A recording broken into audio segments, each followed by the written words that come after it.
Hello everyone, it's JEN-nuh-nee and welcome back to the channel. Today we are doing one of my favorite videos to do every year, which is my fall book recs video. I've done this every year for the past 5 to 6 years. I've been on BookTube for 8 years, so definitely most of the years that I've been on BookTube. And I always feel like it's my favorite recommendation video to do just because I love fall. Fall is my season. I do really love summer, but fall is when my birthday is. I love cozy season. I love curling up with a book and not feeling guilty about it. And I love having a coffee or a tea with my book and snuggling up, putting on a fall candle. It is a whole vibe that I'm into, and I'm sure you're into it as well because you clicked on this video. So I have a lot of books to recommend today, and I usually organize this video in different ways each time. This time I think I'm going to go with 3 different categories. The first will be non-spooky reads for the fall that are just books that I feel like are fall coded, that have a bit of that contemplative nature to them that I think you would enjoy for the fall. And then the second set of books that I have are all spooky reads, whether they have vampires in them or just a general horror element, and they're just the perfect books for October and Halloween time. And then the third and final category of books that I have are dark academias, or books that are dark academia adjacent or have some element of academia but might be more of a mystery thriller. I am going to do a whole discussion video on dark academia very soon, so watch out for that, but these are just recommendations. Okay, but with that said, before we get into the recommendations, I did want to talk about something that is very near and dear to my heart, which is my small business. As many of you know, I have a literary inspired business called The Story Ain't Over, named after my channel. And I have everything from stickers to bookmarks to pop sockets for your Kindle or Kobo. I have little charms that you can put in your dust plug. And I've also recently been doing sewn products, and I am actually going to be launching a fall collection of book sleeves and Kindle and Kobo sleeves. So these are just a sample few that I'm going to show you right now. This one's got crows on it. This one's got moths. This one's a really nice sort of academic plaid, I would call it. We've got more spookiness, more crows. We've got some red houndstooth. So yeah, this is a little sample of what the sleeves are kind of looking like. I am obsessed, and I have them in multiple different sizes, whether that's for a hardcover book, a paperback book, or for your Kindle or Kobo, and I have 3 different sizes for those as well. And with this launch coming up, I definitely need to up my marketing game, and that's where the sponsor of today's video, Brevo, comes in. Brevo is the go-to marketing automation and CRM platform for businesses looking to enhance their marketing strategies. With every launch, I hope to create meaningful connections with my customers, and Brevo makes that so easy with powerful email marketing, automation tools, SMS, chat, and customer relationship management tools. With Brevo's drag and drop email editor, setting up emails for launches is so much faster for me, and it's the perfectly accessible tool for any small business owner, no matter what your skill level is. I love that I can create effective and personalized communications for my customers, and Brevo can also help your business grow through analytics and targeted campaigns. So if you're a small business like me and you're looking to grow and you're looking to simplify your marketing, then I highly recommend checking out Brevo. And you can actually use my code STORY to get 50% off the first 3 months on any annual subscription of the business or starter plans. I hope you're all excited for the fall launch. It's now live on my website, thisstoryaintover.com. Thank you so much to Brevo for sponsoring today's video. And now let's get back into the book recs. Okay, I know I'm filming a fall book recs video, but I swear I'm dying of heat right now. My apartment is so hot. For some reason, every time I film this video for the past few years, I think it's probably climate change, it is always so warm. But alas, we are going to channel the cool and cold energy and the cozy energy of fall and talk about these books. So this first category of books are the books that I think are contemplative reads. And by that, I mean they are books that will get you thinking. They are very introspective books with lots of narration and with interesting and odd characters that are often going through it. Okay, starting with a personal favorite of mine, we have My Year of Rest and Relaxation by Ottessa Mossvegh. This is probably one of my favorite literary fictions ever, and this is about a girl who is essentially so depressed that she decides to sleep a whole year of her life away with the help of a lot of dangerous medication that she gets from a very kooky psychiatrist. And this is basically that year of her rest and relaxation to hopefully wake up and feel okay again. I related so hard to this book as a mental illness girly with bipolar disorder, and it just really reminded me a lot of my depressive episodes and just this idea of wanting to sleep those times away and just wake up one day and be okay. But this book is a satire, as you can probably tell from the,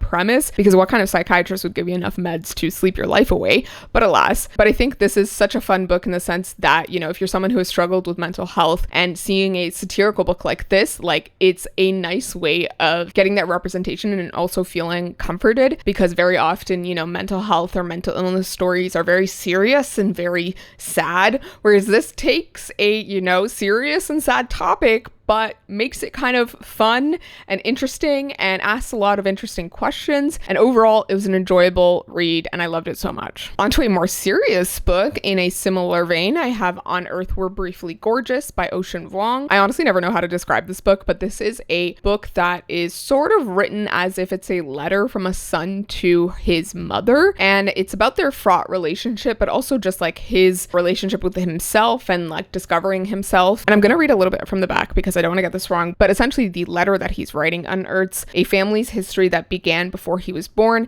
a history whose epicenter is rooted in Vietnam. At once a witness to fraught yet undeniable love between a single mother and her son, it is also a brutally honest exploration of race, class, masculinity, and our current American moment, immersed as we are in addiction, violence, and trauma, but undergirded by compassion and tenderness. I feel like that description is quite good in the sense that it describes the feeling and also some of the themes of this book. And honestly, I would love to reread this one because I feel like there's so many layers to it, but I do feel like it's that coming of age story even as an adult and dealing with very difficult things in your life. And it's kind of like one of those sad girl fall books, but like with substance. I have yet to read Ocean Vuong's new book, Emperor of Gladness, so that's definitely on my list to read this fall. But speaking of coming of age even as an adult, I have to recommend the book that's coming from my imprint Boundless Press on September 30th, and that is Dust Settles North by Dina El-Janaidi. I don't know if this video is going up before or after the book comes out, but I am so excited that this book is finally going to be out into the world. This is the first book coming from my imprint, and this essentially is a literary fiction that follows two Egyptian American siblings who are reeling from their mother's passing, and they both end up traveling to Egypt with their father for the funeral, and then they both sort of take different trajectories in their life and deal with their grief in very different ways. So Hannah decides to stay in Egypt and she gives up her spot at Columbia Law, and is sort of aimless in a way that she's never been before in her life, and she's just trying to figure herself out while also getting to know her mother and who she was when she lived in Egypt before she immigrated to America and had Hannah and Zane. And then Zane returns to America right after the funeral, but he starts to see his life sort of spiral out of control. And honestly, he was such a relatable character for me because I feel like everyone deals with their emotions in very different ways. And I kind of like that Zane was the more emotional one,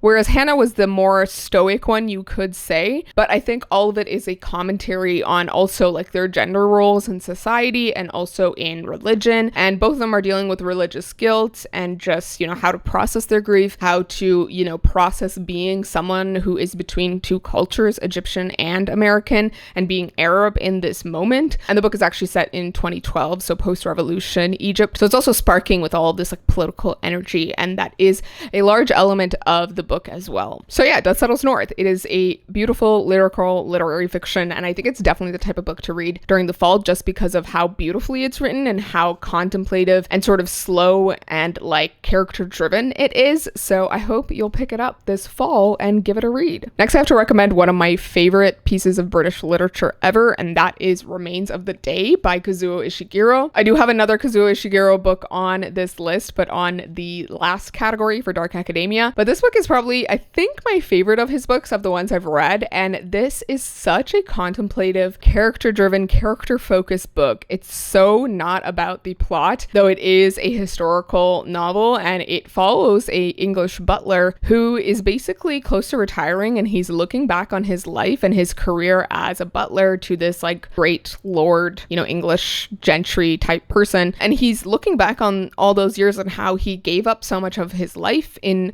service of this job, job that is all about service. And you start to realize that he's sort of romanticized the idea of serving this great man, but he's starting to realize that maybe this man wasn't so great and that maybe he might have been supporting the wrong type of person. The book is sort of told in flashbacks as he's like thinking back on things as he's taking a long drive. And honestly, this book has the most incredible feeling of yearning to it. Like there is nothing like the longing looks that this man has for, the love interest in the book, which isn't even that much of a love interest, but it's like you get tiny little moments of them and you're like, my heart. But yeah, it's not about the romance, but like it's just like a little sliver there, and I loved it so much, and I love this book so much. Like it is just so beautiful to disappear into. Okay, next I have Alone with You in the Ether by Olivia Blake. I absolutely adore Olivia Blake's writing. She's a writer who just does some really fun narration usually, and she often has like tangents within her writing that give you more of a sense of the character and also just give you more into their interior life.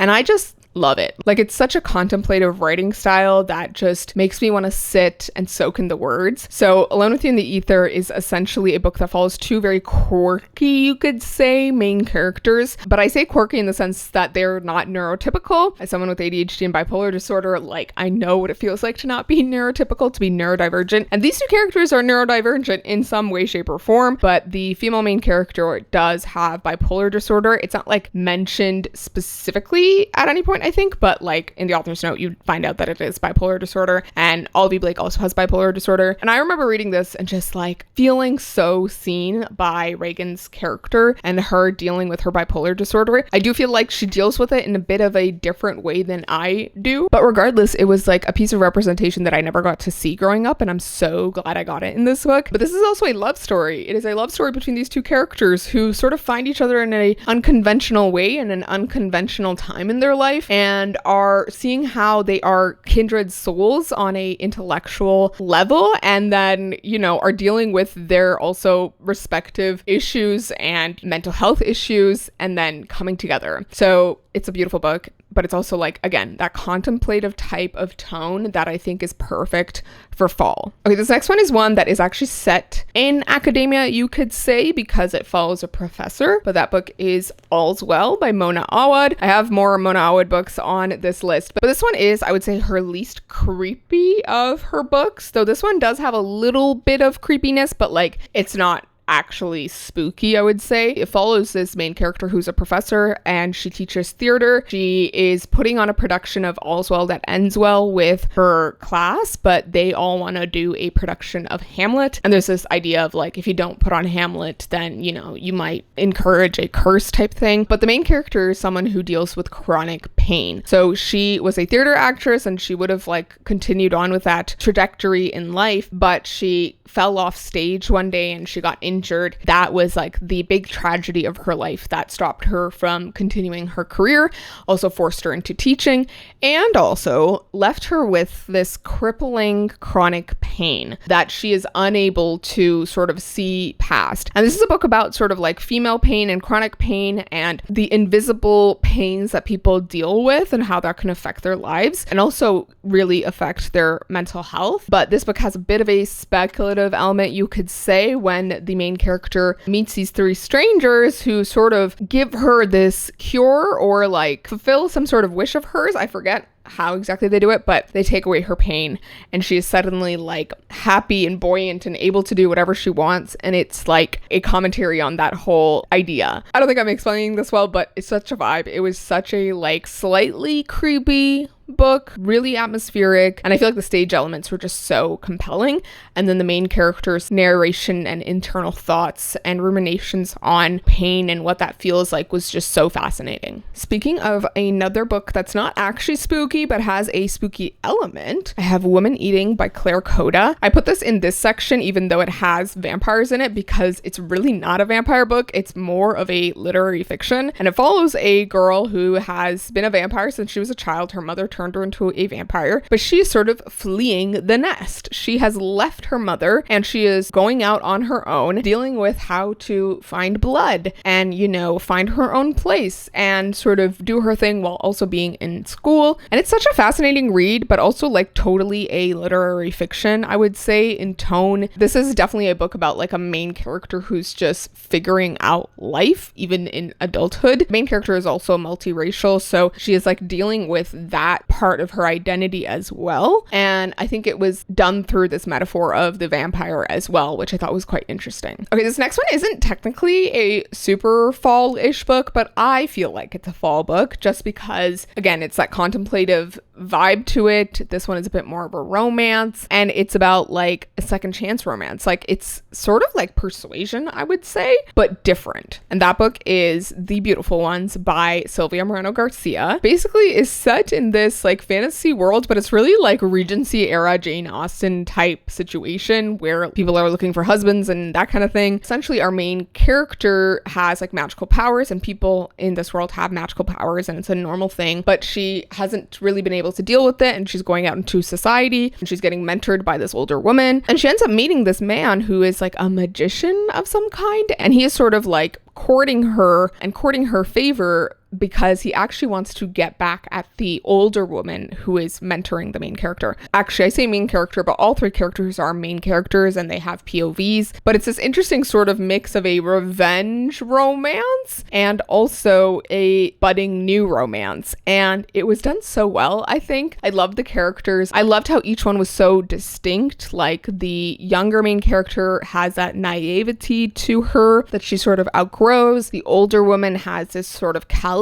to her, and then the male character has this softness in the sense that he fell in love so deeply, but he is also coming back in a very cruel way. But it's ultimately like a really lovely love story, but with magic, because they do magic in this and they like teach each other how to do magic, but it's like totally not the point of the book.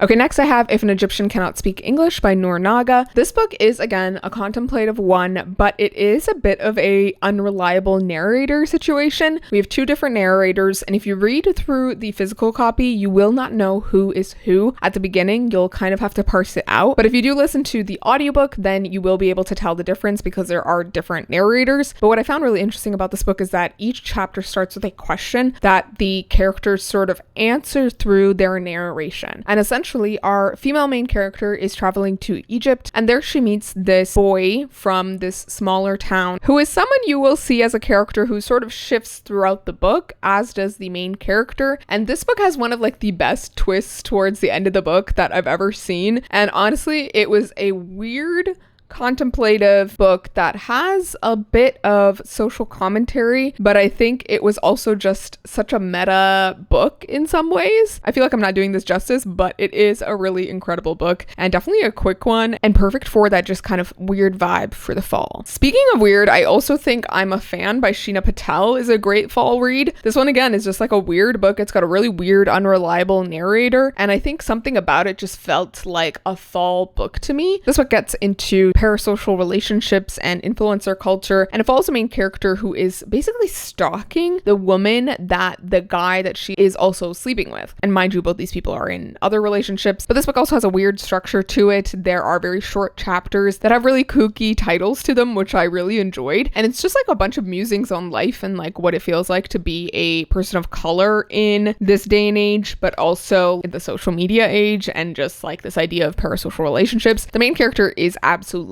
insane, and it was ultimately just like a fun and hilarious ride while also like keeping the thrilling suspense going. Next I have Conversations with Friends by Sally Rooney. This is probably my favorite Sally Rooney. I have not read all of her books, but most of them have been misses for me except for this one for some reason. I think it's because this one is like a person in university who's going through it, and she is also struggling with her romantic feelings for this married man, but also for her best friend whom she previously had a relationship with and who she's now just friends with. But essentially our main character and her best friend, they end up getting to meet this couple. The two of them start this like extramarital, affair with each person in that married couple. But our main character is sort of dealing with that, but then also her complicated feelings for her best friend, and also just like her feelings as she is in school and dealing with her family life and just coming of age and being an adult. And honestly, it was a weird book, but I feel like it was the type of book that I would have loved to read in like the fall of my university years. So I definitely think it's one for the fall time. Like I said before, autumn is also like sad girl fall. So I feel like Evil Eye by H.F. Fromm is also a great one. This is a book that also deals with depression and like mental health and mental illness and generational trauma. But essentially our main character is a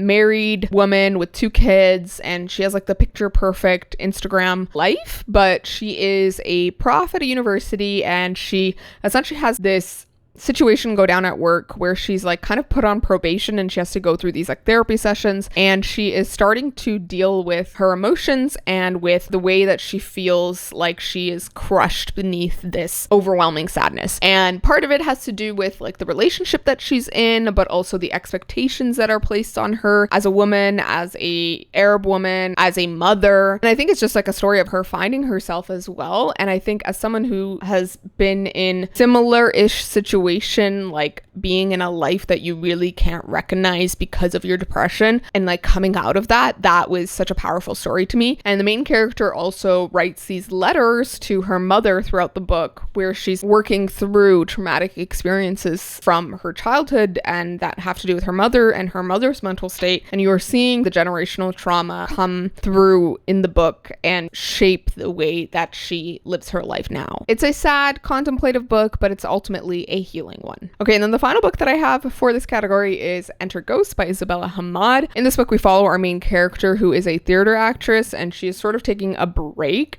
and she's taking a break from this like, you know, toxic on and off relationship that she's had, and she is going to travel to Palestine, to Haifa, to visit her sister, who still lives there and who teaches there at a university. And then she sort of meets her sister's friend, who happens to be putting on a production of Hamlet in the West Bank with some West Bank actors, and she finds herself like in the middle of this play and also the political situation and like dealing with being a 46er or someone who's in Haifa, and then seeing these other Palestinians who are in the West Bank and, you know, how their situation is different. And I think what was interesting about this book and why it feels like a fall book is because the play that they put on is Hamlet, of course, and Hamlet is a very like dark and introspective play, and there's parts of the book that are actually told in like play format, which I thought was really interesting. Not only like the Hamlet parts, but also like other parts of the story. And it made for a really interesting, not genre blending, but like format blending story. And I really loved just getting the interior thoughts of the main character and like the overall political situation. So I feel like in that sense, it is a fall read. Alrighty, we're on to the second category of books, which is the spooky books for fall. I think I've recommended more spooky books before, but I've honestly just been like cutting down my collection and unhauling a lot of books that like I don't think are amazing / aren't like favorites that I want to keep around. So the ones that I'm mentioning are actually like ones that I really love. First, I have The Goth House Experiment and Other Stories by S.J. Sindhu. This could have fallen into the first category as well, because although this is partly speculative, it does have a lot of real world stories as well, and they're not necessarily like spooky in nature. I think there's maybe like 1 or 2 stories in here that are actually spooky, but regardless, it said goth in the title, and I felt like it just made more sense to put in this category. But this is just like a collection of short stories that are, you know, again, speculative in nature in some ways, but more,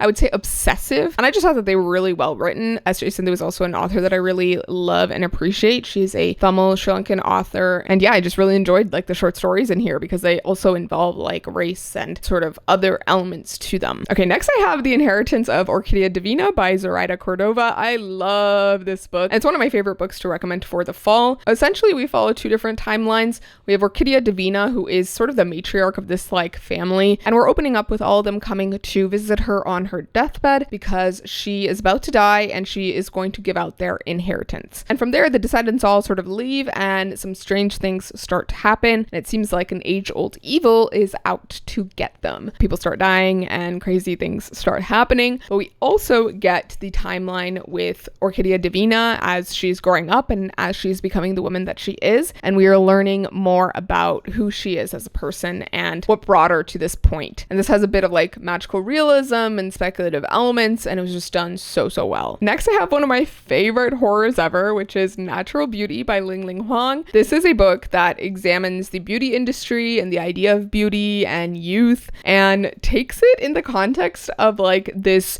sort of weird beauty store, skincare store that gives its employees its products and you start to see them change in strange ways. And our main character is someone who stumbles into this situation, into this new career after being a piano prodigy and like having her life sort of not turn out the way that she wanted it to. But there's also the suggestion of a queer relationship in this book, you know, unresolved tension between some of the characters. And honestly, it was such a weird book, and it has the craziest ending, but it was so well done. I feel like the horror elements really added to the themes that the book was exploring. So chef's kiss, highly recommend, perfect horror for fall. Okay, next I have one of my favorite romances, you could say, that is also a horror novel, and that is A Dowry of Blood by S.T. Gibson. This book is written as if it's a letter that the main character, Constanza, I think that's how you say her name, is writing to her previous lover, who happens to be Dracula. But Dracula is like not named throughout the book. So she's writing this letter to him and sort of detailing their life together and like how their story started and then also how it ends. And throughout the story, like we are following her, you know, with Dracula, and this is like historical as well. But we also see like the other brides of Dracula, and you know, some of them are men. And there is like the queer element to this book as well, which I thought was so well done. The vampire element. But yeah, I just loved, I think, like the relationships within this book and like the feeling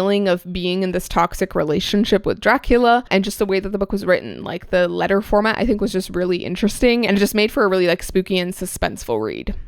My hand hurts from holding up these books. Oh my gosh. Okay, next I have a classic, and that's The Haunting of Hill House by Shirley Jackson. This is probably one of my favorite horror classics ever because it is a haunted house novel, as you can probably tell, that is so creepy and so suspenseful that it will have you at the edge of your seat, but it's also so subtle about everything. And I think you can also see that in the character relationships. There is a queer relationship in this book, but essentially we have like this doctor who is like doing this study, and he wants to see if this house is actually haunted. So he invites these like 4 people to come and live in the house with him and sort of see if the house affects them in some way. And of course, you know, the house is going to have its effect on these people. And it was just such an interesting read. This was written in like the 1950s, I think, or published in the 1950s. So there's also this element of like repressed feminine sexuality, which I think was just so interesting to see in this book. Next, I have a novella, and that is What Moves the Dead by T. King Fisher. This is a retelling of The Fall of the House of Usher by Edgar Allan Poe, I think that's who wrote that. It's a retelling, and we have this like soldier who is returning to see his cousin, and it seems to be because of the house that they are living in, and the main character sort of stumbles upon these creepy and strange things going on and is trying to find the root cause of all of it. It's a really weird little novella that's spooky and creepy and feels a little bit historical, but it's like a fantasy-ish world. I thought it was really well done, and it's a really short novella that will get you perfectly creeped out. Okay, next I have White is for Witching by Helen Oyeyemi. This is a book that has a bit of witchcraft, but not really. It follows a main character who has this disorder called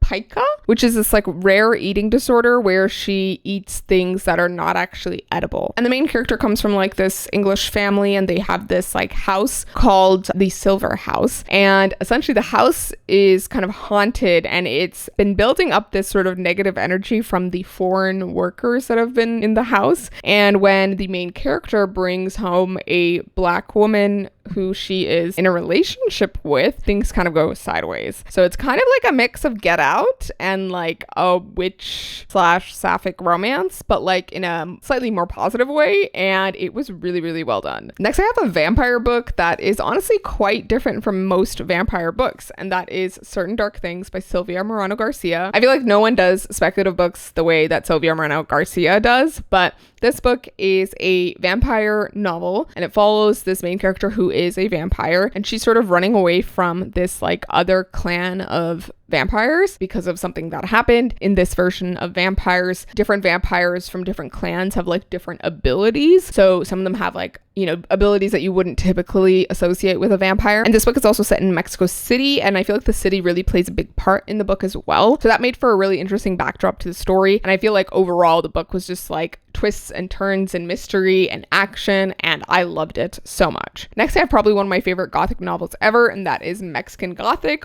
also by Sylvia Morano Garcia. And this one has been popular for many years for good reason. It is a Gothic horror novel where essentially the main character is sort of contacted by her cousin who has recently gotten married and gone off to live with her husband's family, who are these English gentry people who have a home in Mexico in the countryside. And the main character is receiving these letters from her cousin who is saying, you know, these strange things are happening in the house. You know, she's seeing people walk through walls. Her husband's family are acting strange and she feels like the house is haunted type of situation. And so the main character sort of goes off to this house to sort of see what's up. And there she uncovers some interesting things, has some interesting, you know, conversations with the people in the house. And overall, this is like a blend of like a gothic horror with some really interesting historical themes of race and class and eugenics. And it's all very fascinating. And I loved it so much. It also has a really crazy twist that I was not expecting. And it has a really crazy ending as well. So highly recommend this one. It's like the best gothic horror ever. Like the atmospheric details to this book were just so incredible. And then the last two books that I have for this section are both vampire novels. So first I have the Southern Book Club's Guide to Slaying Vampires by Grady Hendrix. This is my favorite Grady Hendrix book. I've read a few of his, and this one is essentially a situation in, I think, the 90s where we're following this like suburban mom who finds herself in a battle against Dracula. Essentially Dracula like comes to their town and, you know, decides to start living there, but she suspects that there's something strange going on with him, and she, along with her book club of other women, end up having to face off with Dracula. So it's like this idea of your mom versus Dracula, but like in the 90s and in suburbia. And it's just like such a kooky and funny situation, but also this book is so creepy and so scary. I feel like the suspense and like the creepiness of everything was just so well done. And he like builds up the spookiness of the situation really, really well. Okay, and then the last book that I have for this section is House of Hunger by Alexis Henderson. This one is a vampire novel, like I said, and it's set in this like fantasy world where essentially in the North, I think, there are sort of this nobility class of people who drink blood, and they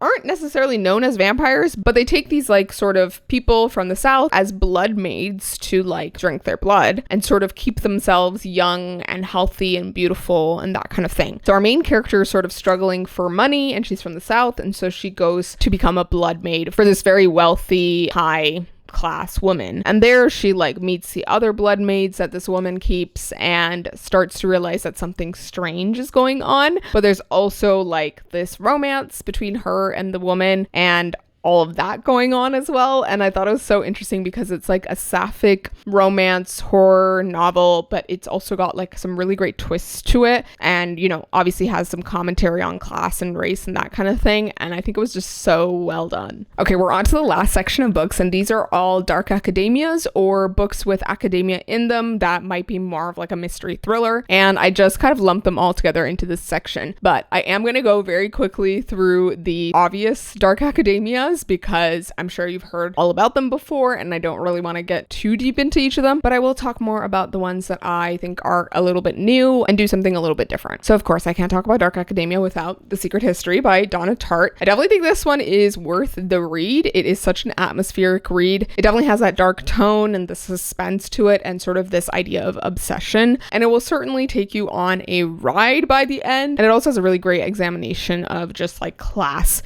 within academia. Next I have Vicious by V.E. Schwab. This is quite an old release now, but it's one of my favorites of V.E. Schwab's. And I think back when it came out, I didn't really think of it as a dark academia, but looking back on it, it definitely is, because the main characters sort of were in school together, in university together, where like they are working on a thesis that ends up getting them into this situation where they turn themselves into superheroes in a sense, like they give themselves superpowers. But we were actually meeting them in the future, like many years later after they have become enemies, and we were trying to find out what happened, and we're seeing them sort of face off against each other. This book also has like super unresolved queer tension going on, which I loved. Speaking of unresolved queer tension, we also have Babel by R.F. Kuang. This one is dark academia but historical, and really touches upon colonialism and the idea of translation, and how translation within academia is also its own sinister and powerful tool. And it's definitely a chonker of a read, and it has like that feeling of a Bildungsroman, like this idea of a character character who grows from a young age into their adulthood and has this loss of innocence. And it definitely goes like off the rails by the end, but it has a element of like suspense and obsession going on that I think is characteristic of Dark Academia. Next, I have Legendborn by Tracy Dion. I have yet to read the rest of the series, but I do stand by this first book being absolutely freaking incredible. And it follows a main character who is going to UNC Chapel Hill to start this like pre-university program. And she's going there mainly because there is a secret society there that she learns may have been partly responsible for her mother's death. And she is like actively grieving her mother. And we are seeing her get into the midst of this secret society. And she finds early on, which you will learn also early on, that like the secret society is related to the legend of King Arthur. And there's this whole calling that they fight off these demonic beings. And she gets herself involved in all of that. And it's both like a monster fighting, creepy horror story set at a university, but it's also like a book that very much delves into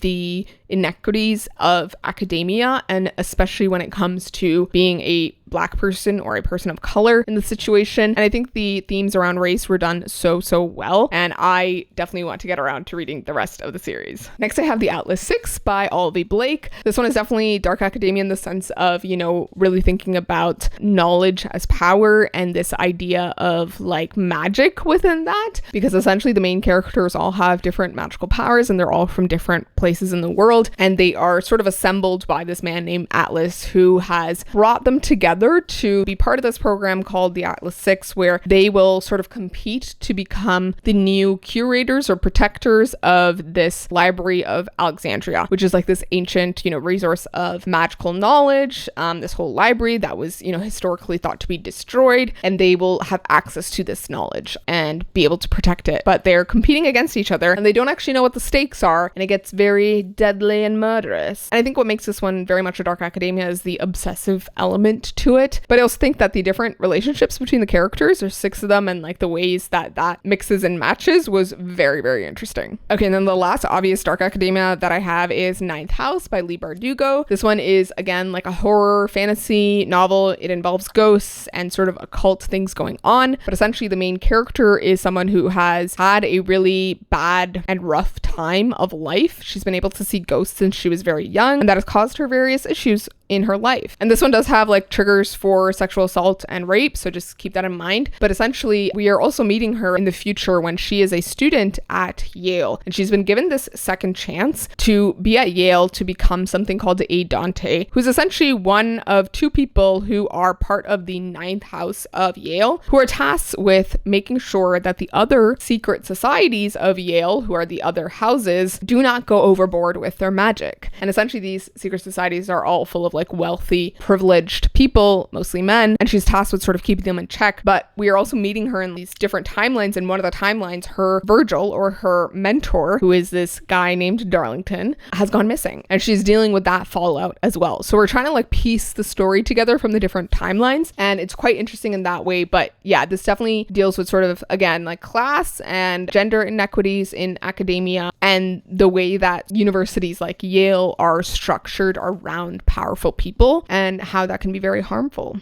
for people. Okay, on to some of the non-obvious Dark Academias, or ones that are a bit more new. I have probably my favorite Dark Academia ever in the entire universe. Actually, probably one of my favorite books ever in the entire universe, not just Dark Academia, and that is An Academy for Liars by Alexis Henderson. The reason this is my favorite book probably ever in the universe is because it is a book that deals with mental illness. It has a main character named Lennon who is very much struggling with her mental health and with her mental illness, and she's in a dark place at the beginning of the book. But what's so interesting about this book is that it takes the idea of Dark Academia, also adds some magical elements to it, but does it with this sort of interrogation of what academia is like and what it feels like, and, you know, what it does to people with, you know, mental illness and people who come from lower socioeconomic backgrounds. So it's not just like class or gender, it delves into the race and wealth divide as well. Essentially, when we meet our main character, Lennon, she is in this life that she never actually expected for herself, herself, and she has found herself falling into these relationships that she typically would not have been in, but because of her mental state, she's been struggling and gone to the safest harbor near her. And essentially she is given the opportunity to join this academy where she will learn the art of persuasion, which is like the magic system in this book, where essentially through the power of persuasion, you can get people to do something or get things to do things. So it's like a magic system built on the idea of like your power of will exercising itself on something else or someone else. And she finds herself like learning things, and she's actually in classes, and this actually has like an element of academia, but also all of the people in this academy are people who have needed second chances in life. I think that was what was so interesting about this book, because it's not just like, regular university students or that kind of thing. It's like people who are invited to this academy based off of things that the academy knows about them, and that's like kind of its own mystery, but they all are people who have failed in life or not gotten the life that they wanted, and they are hanging on to this chance as the one second chance that they will have. And there's also a really compelling romance in this book, which I absolutely loved. Like, I was obsessed with these two from the beginning, and my heartstrings were tugged by this relationship. But yes, I feel like this book, may not be for everyone, but I do feel like if you've ever struggled with your mental health or you have mental illness, like this one hit home for me. On a similar vein, I have another dark academia that deals with mental illness, and that is A Study in Drowning by Ava Reid. I do think this one delves more into the sort of speculative end of things because it's set in a fully fantasy world versus like a, alternate fantasy. But this essentially follows a main character who goes to this academy, and she is like one of the few women, and she has faced, difficulties because of that. But she gets this opportunity to work on this new building for the estate of one of her favorite authors. There's like a story within a story, and she's uncovering this mystery about this writer who wrote this very famous work that she's been obsessed with for most of her life. And there's like a magical element to it, but there's also a romance with like another character who is also sort of investigating the situation, and the two of them sort of start working together and trying to solve it together. I do think that this book was a bit more all over the place, but I feel like it was still well done. It was still an interesting fantasy read, even if I don't think it was the best dark academia. Next, I have Never Let Me Go by Kazuo Ishiguro. This is probably one of the most stunning dark academias ever. It's also a literary fiction, I would say, but it's also a bit of a dystopian because it's following these characters, and we kind of get different parts of their story, and we flip forward in time, but essentially the main character is telling the story of her being in school with her two friends, but we're learning later on that, they've died, and then we're flashing back to when they were in school. All of them are growing up with this very little information given to them by their caretakers at school, and it's this idea of like a loss of innocence, I would say, and them coming to terms with this very scary piece of knowledge that could completely change their lives. And that's where like the dystopian element comes into the book, but it's like so subtle. It's really more about them gaining this knowledge and sort of the suspense that leads up to that, them dealing with what all of that means. I feel like this is one of those books that you just kind of need to go into and experience, because I feel like the twist is quite stunning in some ways. Next, I have a classic that I actually read very recently, and despite it not having academia in it, it is, I would say, a dark academia. That is The Picture of Dorian Gray by Oscar Wilde. This is essentially the story of this man named Dorian Gray who has his portrait drawn, painted by his friend named Basil. And Basil has a friend named Lord Henry. Dorian ends up getting mixed up with Lord Henry and sort of finds himself falling into debauchery. But Dorian is this very beautiful young man, and he is so beautiful and so youthful. And he finds himself sort of uttering this wish in front of his friends when he first sees the painting, saying, I wish I could hold on to my beauty and this youthfulness forever, and that this painting instead would take on,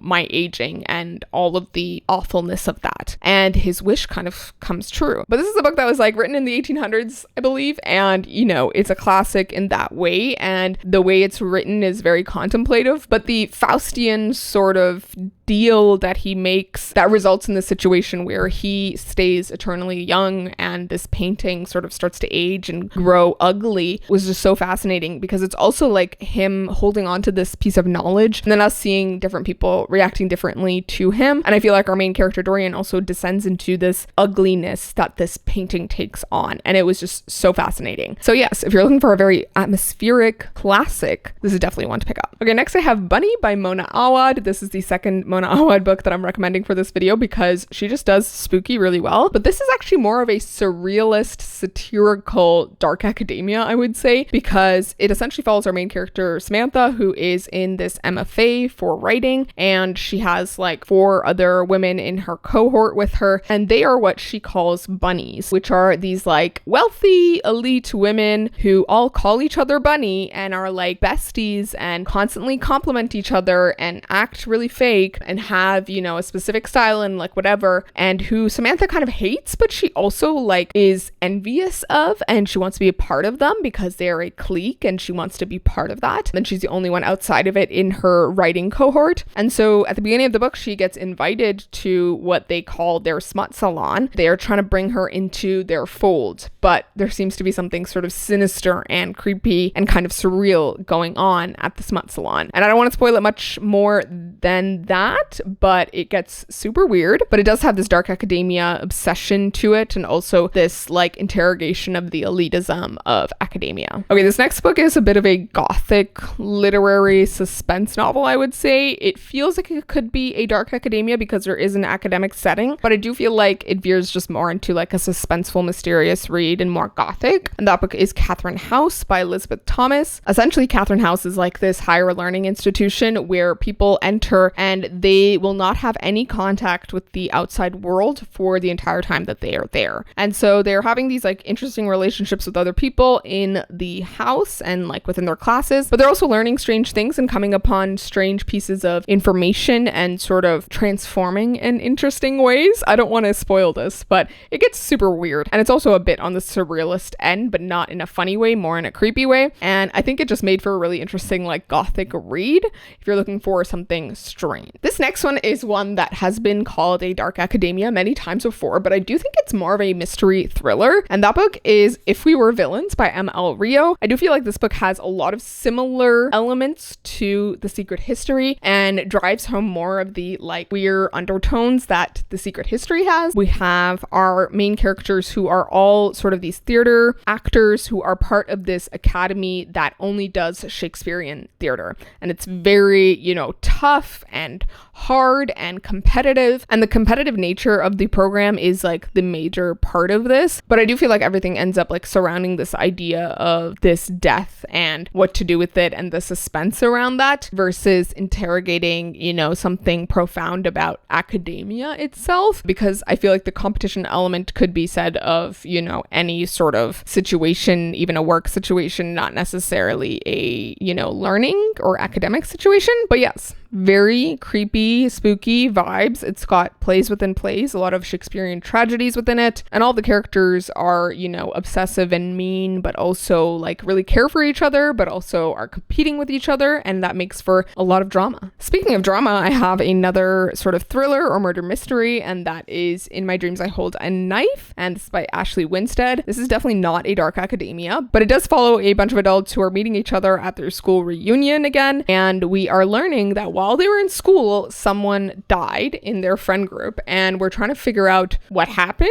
And we know that this person was murdered, and we know that one person was put away in jail, but that person didn't do it. And we're trying to figure out what actually happened. And the main character is also a bit of a unreliable narrator, I would say, and we're getting the history of things, but we're also having the characters like confront each other at this reunion and then tell their own version of the story when they are confronted. And so we get different, you know, narrators and perspectives of the story, which I thought was really interesting. All right, and then the final book that I have to recommend today, this one I thought was going to be more of a dark academia, but it ended up being more of a murder mystery / intergenerational story, and it has witches and it has a very creepy gothic vibe to it, and that is The Bewitching by Sylvia Moreno Garcia, another Sylvia Moreno Garcia book, but I had to recommend this one because it's such a great and perfect fall read. This essentially is split into 3 sort of storylines. So we have Nana Alba, who is one of the main characters, Minerva's grandmother, and we are meeting her, I think, in the early 1900s, and she is sort of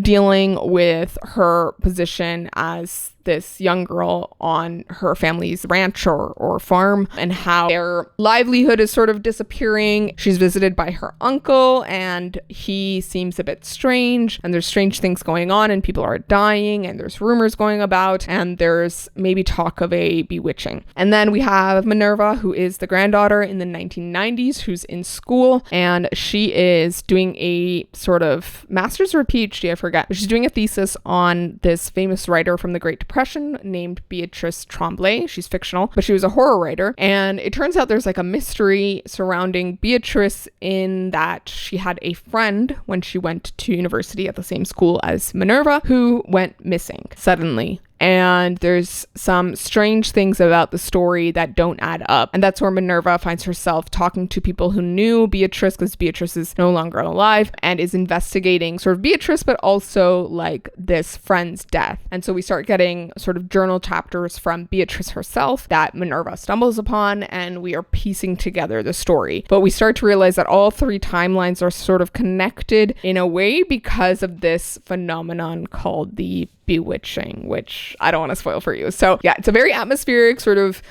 creepy, mysterious, and suspenseful read. I absolutely adored it. It was perfect for the fall. Okay, and with that said, those are all of the books that I wanted to recommend today. I have been talking for ages. That was so many books, but I hope that you enjoyed this and that you found a new book to pick up for the fall. Or if you've heard me talk about some of these books before, I hope that this was, you know, the nail in the coffin, the final time that you needed to hear about it before you went and read that book. Thank you all so much for watching, and thank you so much to my Bindery members for supporting me and my channel and making all this possible, and I will see you all in my next video. So please remember that this story ain't over.